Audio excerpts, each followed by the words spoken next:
O sol de meio-dia castigava o vale de Cañón de la Piedra Roja, pintando as rochas com tons de ocre e escarlate. A poeira fina, levantada por um vento seco e incessante, parecia a própria alma daquele lugar esquecido por Deus. Nesse cenário de beleza brutal e desolação, caminhava Elara, uma silhueta frágil e diminuta contra a vastidão implacável do deserto mexicano. Aos 18 anos, ela carregava um fardo mais pesado que qualquer rocha daquele cânion, o peso do estigma de sua comunidade e a marca da tirania de seu pai. Ela não era mais uma pessoa, mas um castigo ambulante, um eco de uma transgressão que nunca cometeu, um bode expiatório para o medo e o preconceito de todos. Sua pele, outrora macia e rosada, estava agora bronzeada pelo sol impiedoso, e seus olhos, que um dia já brilharam com a inocência da juventude, carregavam uma tristeza tão profunda quanto os desfiladeiros que a cercavam. A cada passo, ela se afastava de um mundo que a havia rejeitado e se aproximava de um destino incerto, entregue como moeda de troca, um sacrifício vivo para aplacar a ira de um pai cruel e a intolerância de um povoado. O silêncio era seu único companheiro, um silêncio que se misturava ao zumbido dos insetos e ao assobio do vento, um silêncio que para ela era a voz da sua própria solidão. Ela tinha o cheiro da desesperança, a cor da terra seca, o som da poeira que se desfaz no ar. A vida, para Elara, era um deserto interior, tão vasto e vazio quanto o deserto que a engolia. Seus punhos cerrados, ela segurava não apenas a corda que aprendia, mas a dor e a humilhação, uma promessa silenciosa de que, apesar de tudo, havia uma faísca de vida que se recusava a ser apagada. A atmosfera de desesperança era tão densa que se podia sentir na garganta como areia. A jornada de Elara não era apenas física, mas uma descida ao fundo de um poço de abandono. O povoado, a poucos quilômetros de distância, parecia um paraíso distante e inacessível, uma lembrança amarga de uma vida que ela nunca teve a chance de viver plenamente. As poucas árvores retorcidas e secas, os arbustos espinhosos, a areia que se estendia até onde a vista alcançava, tudo parecia ecoar o vazio de sua alma. Ela caminhava com a cabeça baixa, não por vergonha, mas para evitar o contato com o sol que queimava seus olhos e, metaforicamente, com o mundo que a havia condenado. O castigo de seu pai, uma decisão brutal de entregá-la como virgem a um temido guerreiro Apache, Kill, para ser desonrada, era a prova final de sua desumanização. Ela era um objeto, uma propriedade a ser descartada, um castigo para ser imposto. E no meio de todo esse desespero havia um presságio, uma sutil e quase imperceptível mudança no ar. Era o cheiro de chuva que se misturava ao cheiro de terra seca?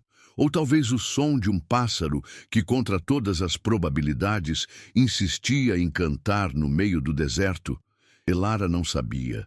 Mas no fundo de seu coração, uma pequena semente de esperança, embora enterrada sob camadas de dor, começava a germinar.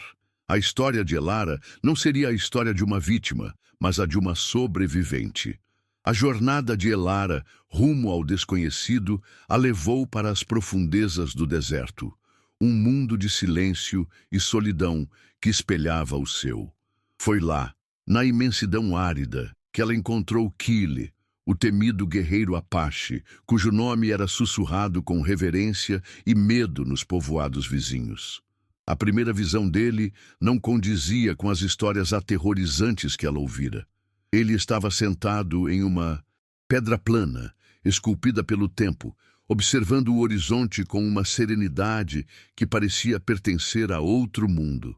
Não havia brutalidade em seus olhos, mas uma calma que rivalizava com a paisagem.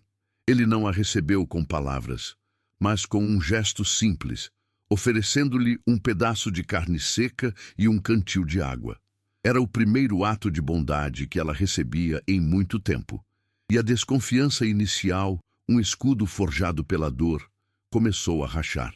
A sua presença era como uma brisa fresca no calor, sufocante daquele deserto, um alívio inesperado e bem-vindo. Ele a observava de longe, como se a estudasse, lendo em sua postura curvada e nos seus olhos tristes a história de uma alma quebrada. O primeiro contato foi sutil e se baseou em gestos. Kil não a obrigou a nada. Ele simplesmente a guiou. Ele não usava palavras, mas ensinava com o exemplo. Ele a mostrou como encontrar água onde não parecia haver nenhuma, como identificar plantas comestíveis e medicinais, como se mover silenciosamente pela terra sem perturbar a sua paz.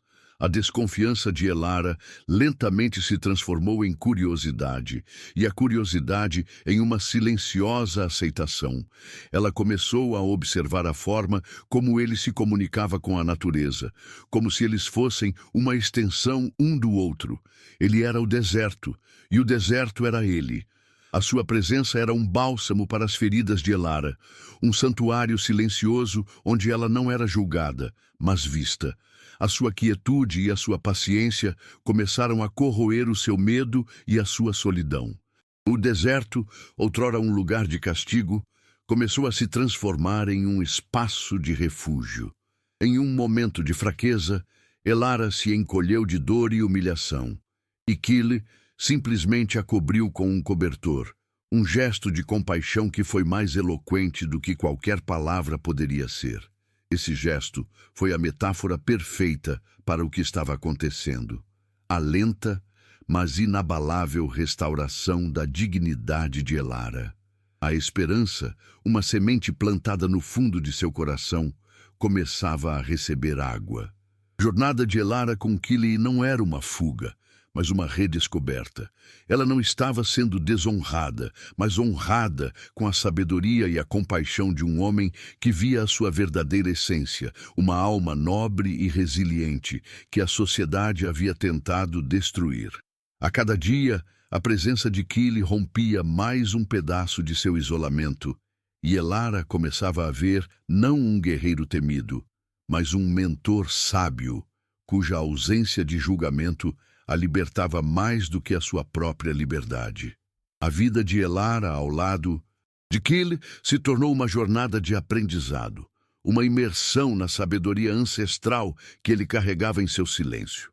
Ele a ensinava a ler as estrelas, não como constelações distantes, mas como um mapa vivo que guiava a vida. Ela aprendeu a ouvir o deserto, não o som do vento, mas o sussurro da água subterrânea, o murmúrio dos insetos, a canção da terra. O deserto, antes um local de castigo, se transformou em um professor, um mentor implacável, mas justo.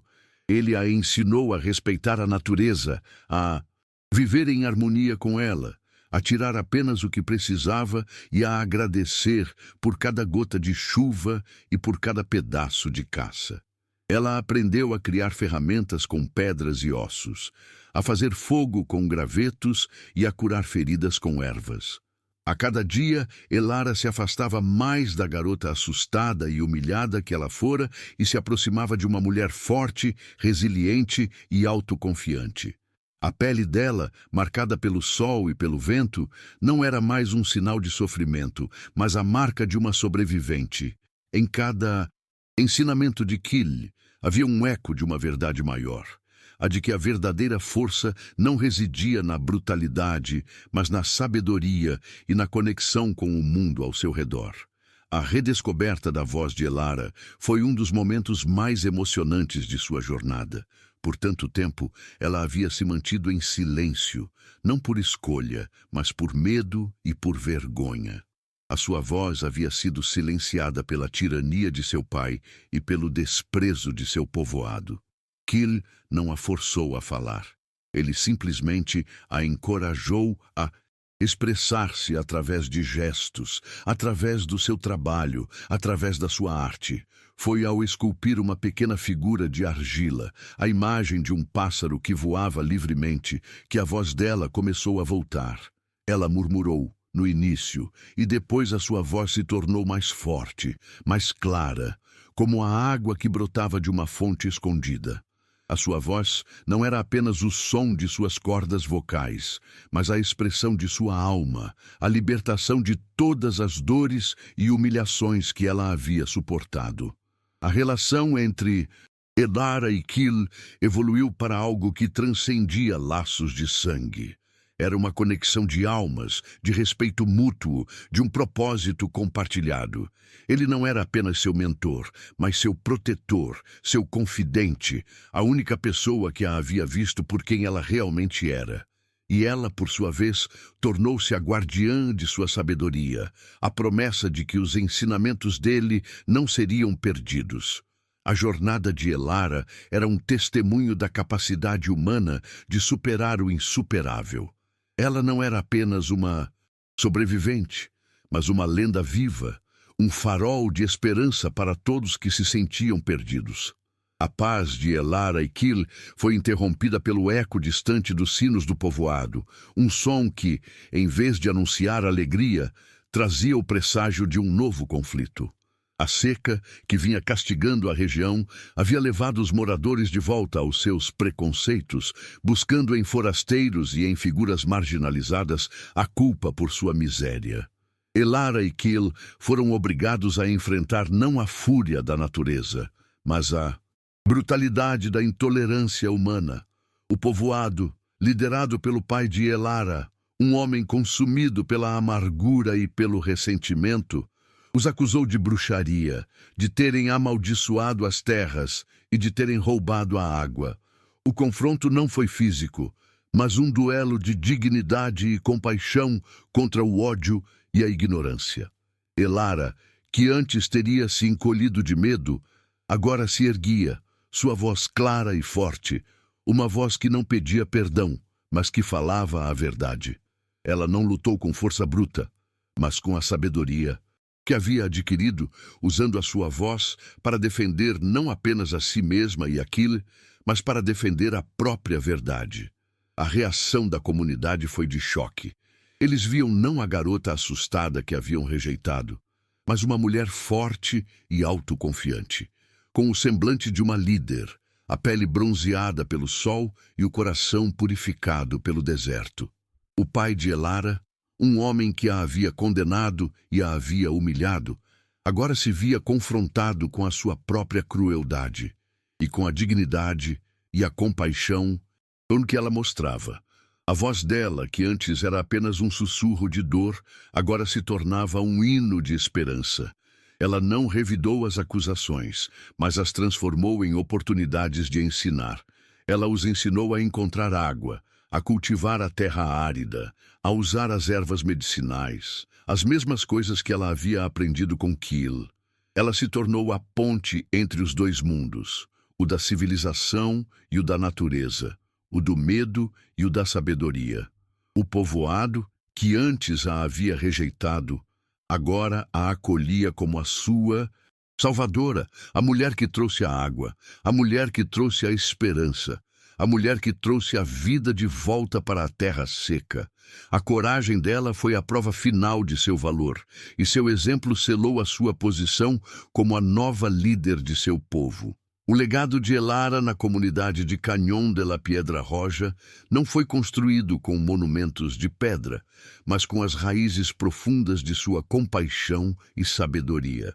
Ela se tornou a ponte viva entre os dois mundos, o do povoado e o do deserto, ensinando a todos que a verdadeira força reside na conexão e não na separação.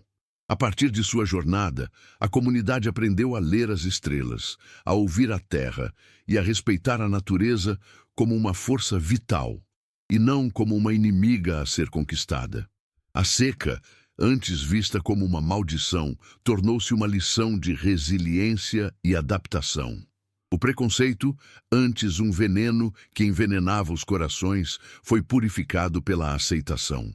Elara, a garota que havia sido rejeitada e humilhada, agora era a guardiã da sabedoria, ancestral de Kili, um farol de esperança que brilhava mais forte que o sol do deserto. A sua voz, outrora silenciada pelo medo, agora era a voz da comunidade, um eco de uma verdade maior que transcendia as fronteiras da linguagem. A sua história se tornou uma lenda, um testemunho vivo da capacidade humana de superar o insuperável, de transformar a dor em propósito e a humilhação em dignidade. A conclusão da história de Elara é a reafirmação de que a verdadeira força não reside na brutalidade, mas na dignidade, na compaixão e na sabedoria. O legado dela não é apenas sobre a água que ela trouxe, mas sobre a esperança que ela plantou nos corações de todos que a conheceram. Ela provou que a superação não é um ato de força bruta, mas um ato de amor, de autoaceitação e de conexão com o mundo ao nosso redor. A sua jornada, de uma virgem sacrificada a uma líder sábia, é um hino à resiliência humana. Elara se tornou a lenda viva de Cañón de la Piedra Roja, a mulher que foi para o deserto para ser destruída, mas que retornou para construir, para curar, para ensinar. O seu legado vive na terra que floresceu sob a sua liderança, nas crianças que aprenderam a ouvir o deserto e nos corações de todos que foram tocados pela sua história de superação. A sua vida é a prova de que a força mais poderosa não é a que destrói, mas a que constrói e transforma. Se esta história te tocou, não se esqueça de se inscrever no canal e ativar o sininho. Assim, você não perde nenhuma das nossas próximas jornadas de superação. E para continuar se inspirando, clique no vídeo que está aparecendo na tela agora e descubra outra história real sobre o poder da resiliência humana. Obrigado pela sua companhia. Que você leve um pouco dessa coragem para o seu dia. Até o próximo vídeo.